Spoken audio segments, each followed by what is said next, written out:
Have you ever wondered what is stopping you from changing your life? In your head, you might have this idea of life that you want to live, but for some reason, nothing ever seems to change. You just feel like you're stuck in one place. One reason that might be responsible for this is the sunk cost fallacy.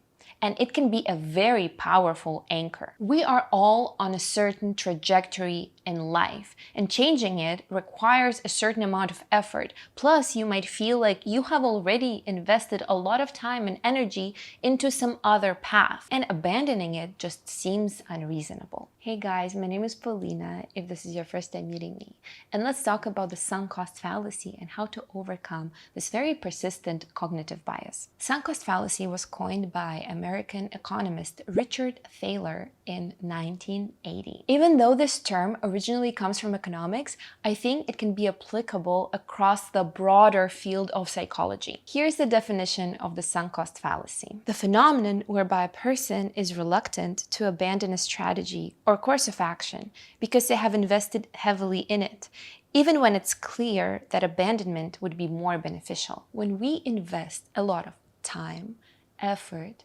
energy, money, emotions into something, we just don't want to let go of that thing. We become deeply attached to whatever we have invested in, and we always value it much more than things that come easily to us. And sunk cost fallacy is something that starts to cloud our judgment. We cannot see things clearly anymore, and we become very risk averse, and we don't want to be changing our path, and that actually can lead to very poor decision making. I first learned about the sunk cost fallacy when I was pursuing my degree in psychology at USC, and I took a class about decision making. This kind of fallacy can strike you as obvious, but it can be surprisingly very hard to overcome. I have definitely felt like I was trapped in that fallacy multiple times in my life when it came down to big decisions. I would stay in relationships past their expiration date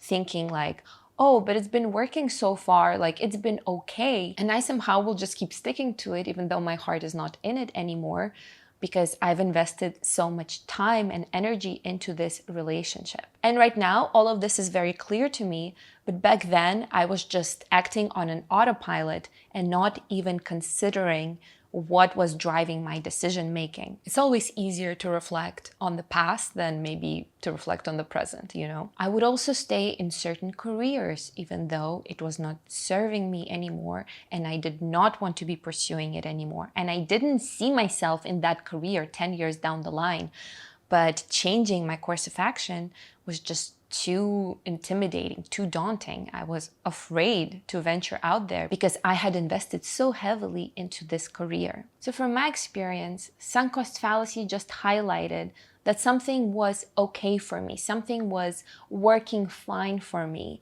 and so I was choosing to stay. But in reality, it did not light me up. It didn't make me feel alive anymore. I was just sticking to something that was no longer serving me just because of my past investments. So let's get to the root of the problem. Why is it so hard to let go and change our lives? A very famous psychologist, Daniel Kahneman, he was also the recipient of the Nobel Prize in Economics, speculated on this topic a lot and researched sunk cost fallacy quite heavily. And he wrote about it in his book, Thinking Fast and Slow. I haven't read the book yet, but it's definitely on my list. One of the things that he highlighted was that this cognitive bias is very pervasive for a number of reasons. First of all, we really care about what other people think about us. I made so many videos about this because I think it's so important to break free from this habit of caring about other people's opinions. But nonetheless, we do care so much. And I think our society praises consistency, devotion, dedication, all of those things. We're supposed to choose one avenue and just continue down that avenue for as long as we live. And then we are labeled hardworking, dedicated, ambitious. But if we keep switching directions, that might be labeled as inconsistent, immature, irresponsible, picky, lazy, all of those different things. And another reason is that if we switch lanes in life, we might be admitting failure in a way. And it's also about what you think about yourself. What kind of self-image do you have? You don't want to be admitting that you are failing. If someone quits one career and enters another, is that because they didn't succeed in the first one? If someone breaks up with their partner, is it because they couldn't work things out? Is it a failure then? I think this logic is extremely flawed, but right now we are uncovering our subconscious biases. So it definitely contributes to the sunk cost fallacy. And another reason that Kahneman brings up is that we are very averse to losses. We don't want to be losing anything. So if we think that we have invested a lot into something, we want to make sure it works out and we get our return on investment. Lastly, I think that another reason we stick so hard to the sunk cost fallacy is that uncertainty can be terrifying. At least with this tried and true trajectory, we're sticking to it, we know what it feels like, and it feels safer than trying something else, than experimenting, and then facing something more adventurous. We need to have stability and we need to know what is next in our lives. I want to share some thoughts and some techniques that I learned that might help you overcome the sunk cost fallacy in your own life. First of all, I think it's important to revise how you see life in general. I think that ultimately life is an experience. That's the meaning of life for me, life itself. I think life as an experience is much more fun when you're following your heart, you're following your intuition, you're following your passion, and you're seeing what is driving you. I think that emotions are the secret ingredient of life. And if we didn't have emotions, we would just be robotic and nothing would make sense. And I think emotions are directly tied to the experience of life. So if you're still investing into a certain life path and your heart is simply not in it, then ultimately, what is the point? Yes, changing it might be hard. Yes, pivoting might be hard. But if it will bring you more emotional satisfaction, and if it will make you happier, and if it will provide a better experience, that makes total sense to me. Ask yourself about your current path. How would I feel if I'm still on this path in 5 years, in 10 years, in 20 years? What if I'm still with this person in 5 years? What if I'm still in this office working for this company in 10 years? Like, how would I feel? Why would you be building something if you don't even want to enjoy the fruits of your labor? You're not going to, because that's not what you want ultimately. Imagining your future life and what it would feel like to you if you keep sticking to the same status quo is honestly the best way to free yourself from the sunk cost fallacy. The second idea I want to share with you today is that, just a reminder, we lose it all anyways. Like at the end of life,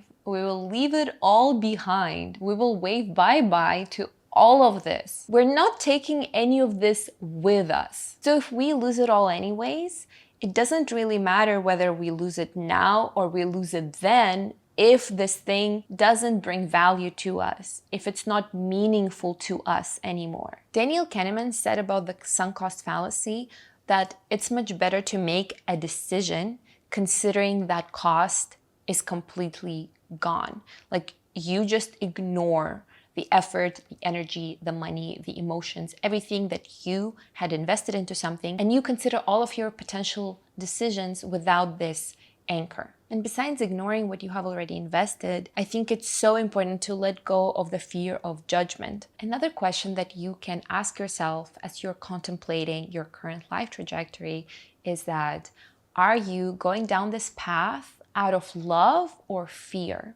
There is this idea that everything we do is motivated at the very basic level out of these two emotions, out of love and out of fear. So if you ask yourself, am I staying with this person out of pure love for this person and passion, and I'm motivated by all of this positive energy? That's one thing. But if you're asking yourself, why am I with this person? And you are saying, I just fear being alone, I'm not sure how good enough of a reason that is to keep sticking to it then. Another idea I want to introduce is that nothing is ever truly lost. I know I just said that we all lose it anyways at the end of life. That is true. But I also want to say that in terms of our experience, our wisdom, our knowledge, the path of our soul, nothing is ever really lost. You might pivot in terms of your career. Let's say you were an interior designer and you decided to pivot into an engineering career. Well, all of the skills that you have acquired as a designer might be transferable to your new role because you have so much creativity and you can approach engineering solutions with that amazing skill set that you worked on. And similarly with relationships, like you learn so much about yourself through every single friendship, through every single relationship, through every single interaction, that none of that is ever lost. You are just always fine-tuning what is working for yourself and what you want out of life. But all of that is a precious experience that you will always have as an asset. Lastly, I want to leave you with one very hands-on technique that I find so powerful. It was created by Louise Hay. I read about it in one of her books and I've tried it and it's honestly really cool. It's about connecting with your inner child to get some answers out of you. What you do is you take a piece of paper and you write a question with your dominant hand. It can be, do I like my current career? Do I want to keep doing the same thing? Do I want to stay with this person? And then you write the answer with your non-dominant hand. And this can feel very weird, but it's almost like your intuition, your subconscious, your inner child is answering with your non-dominant hand because you're not channeling the same rational mind into writing with your non-dominant hand. And it can definitely feel very awkward, but I think you might be fascinated with what you uncover when you're doing this technique. Well guys, I hope that this video motivates you to change your life if you want to, and I hope that discussing sunk cost fallacy with you today was helpful. Thank you for being here with me, and I will see you in my next video. Bye guys.